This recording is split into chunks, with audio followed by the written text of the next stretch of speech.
Welcome to This Explainer. Today, we're diving straight into one of biology's absolute most fascinating and, honestly, kind of tantalizing mysteries. Think about how we heal for a second. You get a cut, your body rushes to patch it up, right? But usually we're left with a scar or even permanent damage. But out in the natural world, there are creatures that lose an entire limb and treat it like nothing more than a temporary inconvenience. It sounds like science fiction or something straight out of a comic book. But the reality is actually way cooler. Okay, let's dive into this. Why exactly can a salamander regrow a completely fully functioning leg? We're talking bones, nerves, muscle, the whole shebang, while a human being, with all our evolutionary complexity, just leaves a thick patch of scar tissue. What is happening at a cellular level that separates us from these remarkable creatures? To answer that, we have to rewind and look at the broader animal kingdom, because it turns out regeneration isn't just a party trick isolated to one species. Section 1. The Superpower of Regeneration. Let's look at some of nature's best-kept secrets. Our documented fascination with animal regeneration goes all the way back to 1740.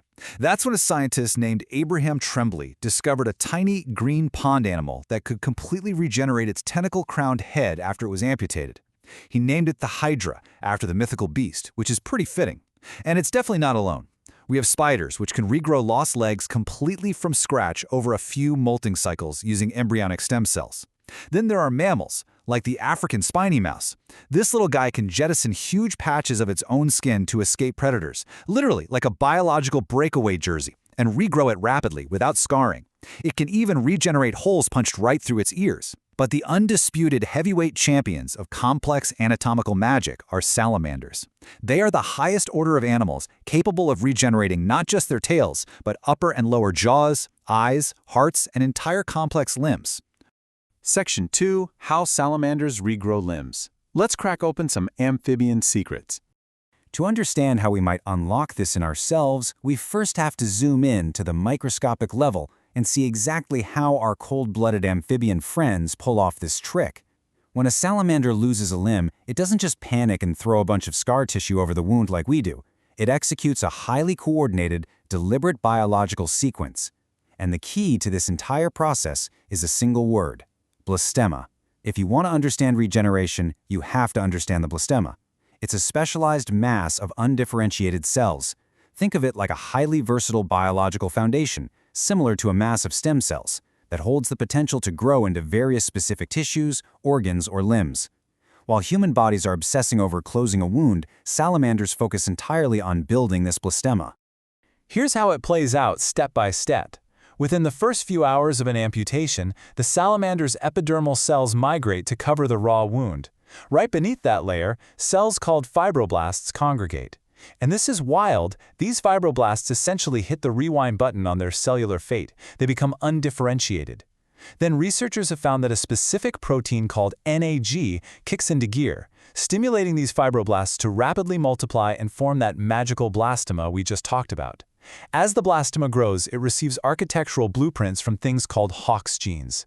These genes contain a sort of positional memory, telling the blastema exactly where it is on the body, so it knows to grow a foot instead of an entire leg if the amputation was at the ankle. But keep in mind, this isn't just simple cell growth, it's the simultaneous coordination of dozens of biological processes. Nerves are rewiring and blood vessels are plumbing themselves right into the blastema, all working in perfect concert to rebuild a complex, fully functional limb. Section 3. The Human Scarring Trade-off. Let's talk about human limitations. So if the genetic blueprint for limbs is mostly similar across all vertebrates, why did mammals seemingly lose the ability to form a blastema? This brilliantly illustrates the sheer contrast between the two approaches. On one hand, the salamander rewinds its cellular fate, takes its sweet time, and slowly and deliberately regrows complex tissue.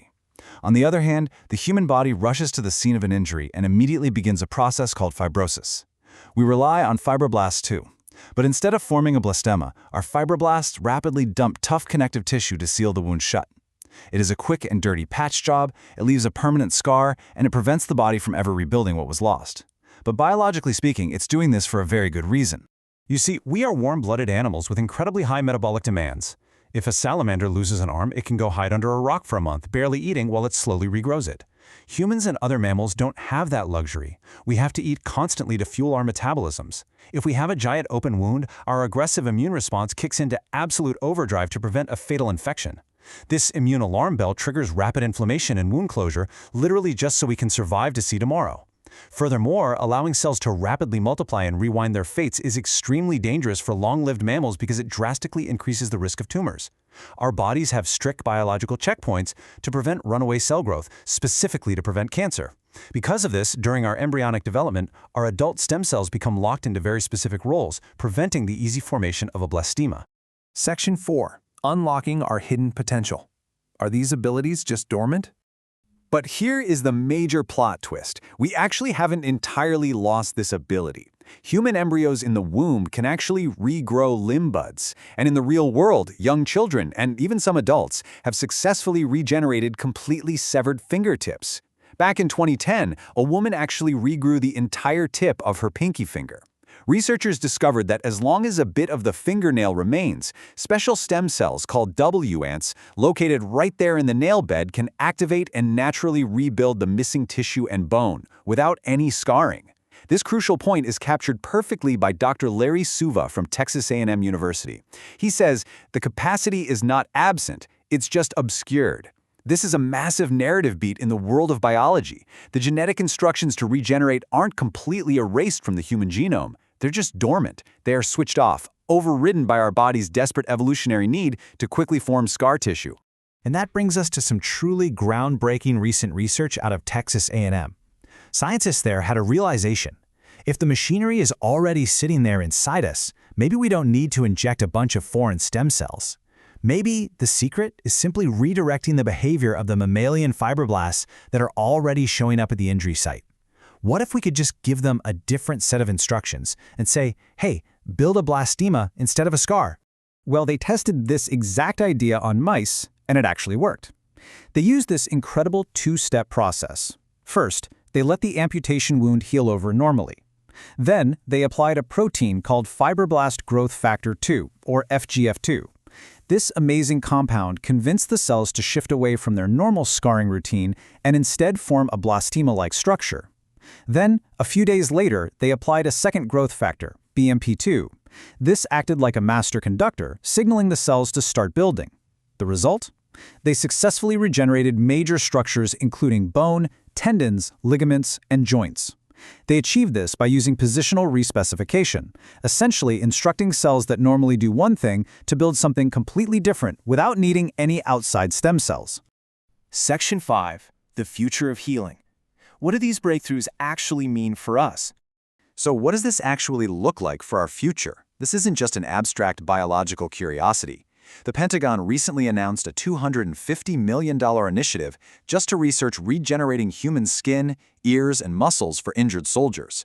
But we do have to move past the comic book fantasies for a second and ground the science in what is actually going to be possible in real-world medicine. The timeline for regrowing a full human limb is staggering. Experts estimate that even if we perfectly unlock the biological sequence, a human arm might take 15 to 20 years to fully grow back. That is a massive challenge. However, the immediate applications are completely life-changing. If we can control that initial switch, choosing a blastema over scar tissue, we could halt debilitating fibrosis in internal organs after a heart attack or liver disease. We could heal severe burns without leaving permanent restrictive scarring. And we could massively improve tissue repair for amputees, creating much better, healthier foundations for prosthetics. Which leaves us with this final thought. We've spent our entire evolutionary history locked into a survival mechanism that favors a quick, dirty repair over a perfect rebuild. But that blueprint, it's still inside our DNA, waiting in the dark. Imagine a future, perhaps not too far away, where our medicine doesn't just patch us up, but literally instructs our bodies to rebuild exactly what was lost. The switch is there. The only question now is, how soon will we learn how to flip it? Thank you so much for joining me on this explainer, and I hope you walk away absolutely fascinated by your own hidden biological potential.